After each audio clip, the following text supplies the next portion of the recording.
we're moving on. Now, those two people, they are just hobbyists.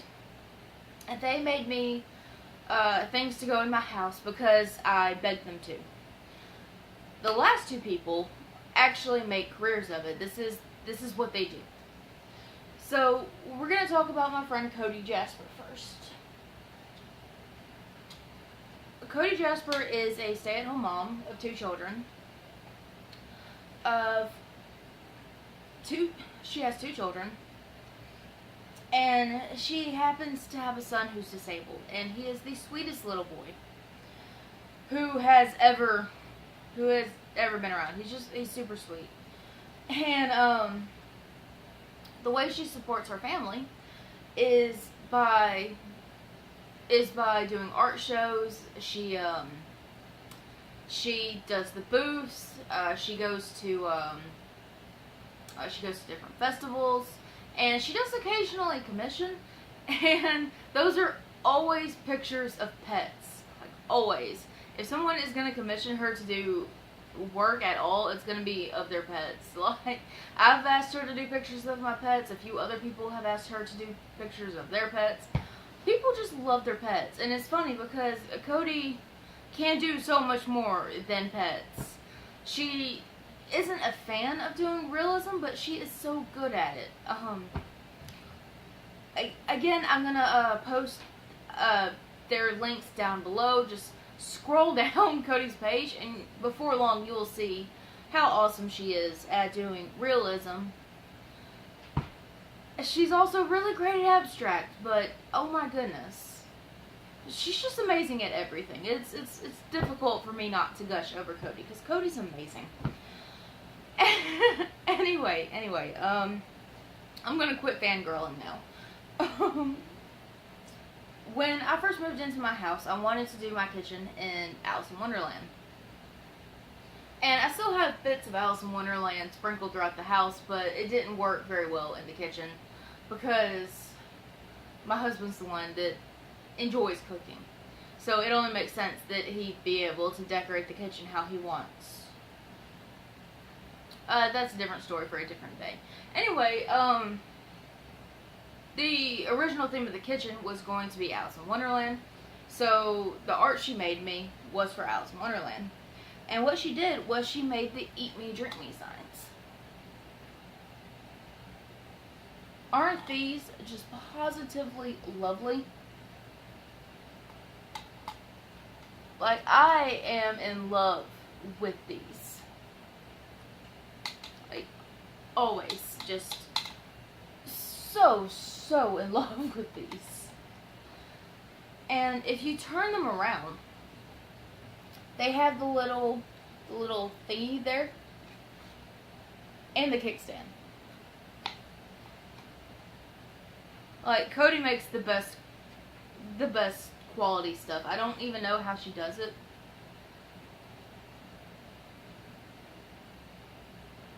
Now, what you can take away from Cody is that Cody is a person who uses what she has. She doesn't always have the ability to get rides to town or have the finances to buy new equipment once she gets there. So these, if I'm not mistaken, had a completely different picture on them. They were in the clearance rack, and she bought it because she knew that she could paint on it. She knew that she could cover up whatever the original picture was and paint her own and make it look gorgeous. So just because you don't have anything new to paint on, or just because, you know, you have these things and they're not exactly like you would like them to be, it doesn't mean that you can't change them and make something incredible out of them. And part of what's awesome about Cody's art is that the displays are almost never the same because of her recycling. She takes something old and cheap and is probably going to get thrown away because that's how stores do it. And she's able to buy it and make something beautiful out of it and sell it and provide for her family. Like, that is just such a beautiful beautiful trait to have, to be able to take something old and make it something new and beautiful.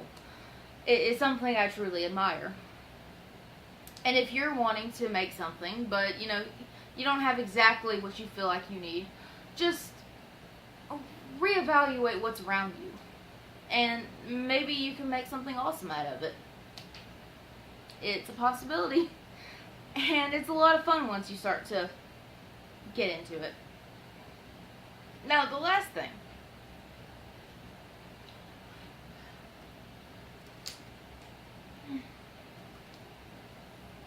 This was given to me by my friend Sammy Saxon. I'm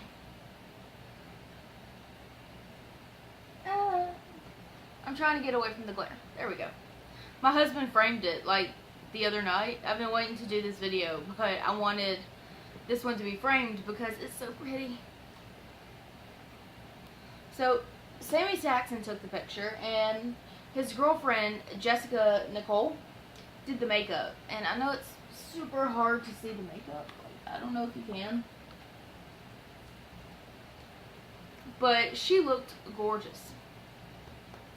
And this is digital art. This was a picture that was taken and altered to make look incredible. And it was framed, and I highly suggest that if you don't already have nice art and frames like this, to go get it. Like, I am amazed at how much better this looks now that it is in a frame. It is so pretty. I'm like really grateful that my husband did this for me. Like, he spent hours doing it. Like, it was 2 sizes bigger than it was supposed to be, and he took the hacksaw. It was just like sawing it to fit the picture. And finally, after 2 years, this thing is framed. So that's amazing. I'm just so excited about it. Anyway, Sammy doesn't rely on pictures of his frames, pictures of his prints to make a living, but he is a photographer. He does do things in editorials. He works at a magazine. His photography is his career, and if he does sell prints. He does sell them. And the interesting thing is that a lot of people don't value their own photography. A lot of people have this notion that everybody has cameras and everybody can take a picture, so what's the big deal? And I'm not even gonna lie, that's true. Everybody has a camera. Everybody. And for those who don't value photography, that's fine. That's enough. Just the quick snapshot and you have what you need. But can you really tell me that this is just a snapshot?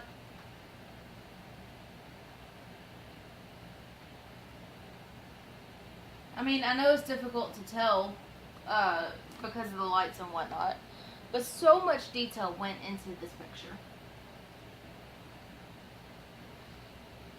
But it's difficult to even begin to talk about how much went into making this picture and how much goes into making digital art at all. And even if all you can do is digital art or, you know, photography, that's not only, that's an exceptionally.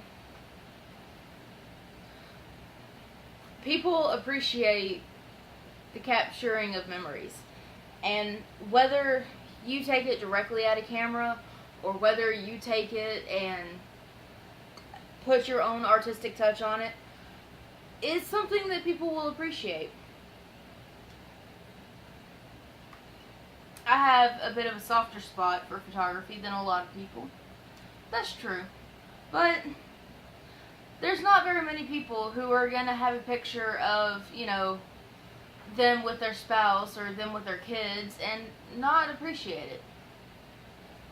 It's nice to have something to look back on and say, hey, that was us. Or hey, so-and-so made that for me. It's just a nice thing to have. If I sound like I got a little choked up during going through these art, during these, you know, I don't mean to. I'm just so grateful that my friends took the time to, you know, print out a huge picture of the first time we went to a photo shoot together, or used some of their limited resources to make my kitchen nicer, or risked emphysema to to blend the colors just right, or obsessed over a cross until the wee hours of the morn because he wanted to make sure that it was perfect. All of these mean so much to me, and it genuinely hurts me that I can't show you the other ones that people have made me because they are wherever they are right now. It hurts my feelings that I can't show you. But but having somebody take time away from whatever it is they're doing and making you something, it just feels, it's just so heartwarming to have somebody take time to make you something, to create something for you. It's a really nice feeling, and you could have that feeling too, and you could cause that feeling for somebody, and it would be amazing. Or if you just absolutely cannot create, if it's just not in you, you can give people stuff from other artists. Like you see, there are plenty around me, and they all have different styles and different tastes, and can accommodate you for what you need and for what you want for your family at that time. There are so many talented people in this world, and I'm sure you guys are some of those people, but if your exact talent isn't what's right for whatever you need at the time, go find somebody whose talent is right for that situation. And just spread the love, because the starving artist cliche needs to die. There are too many important people, important jobs, important things that need art for the artist to be starving. just too many talented people. Anyway, I hope I didn't get too choked up or rambly. You know, that tends to happen to me. But, oh, I hope everybody is doing well. Good luck on your Christmas shopping. I'll probably do a few more videos on Christmas things and, you know, shopping and art and stuff like that. Do updates on my art because, like I said, I have others here that I would love to show off but are just elsewhere. Anyway, if you enjoyed this and you would like more art discussions, please like and comment below. Also, if you could share this in the original Christmas video, it would be incredible, because, you know, I would really like to have some more subscribers, and the more people who see, possibly the more people who will subscribe, and that would be awesome. So, okay, last time. I'll see you guys later. Bye.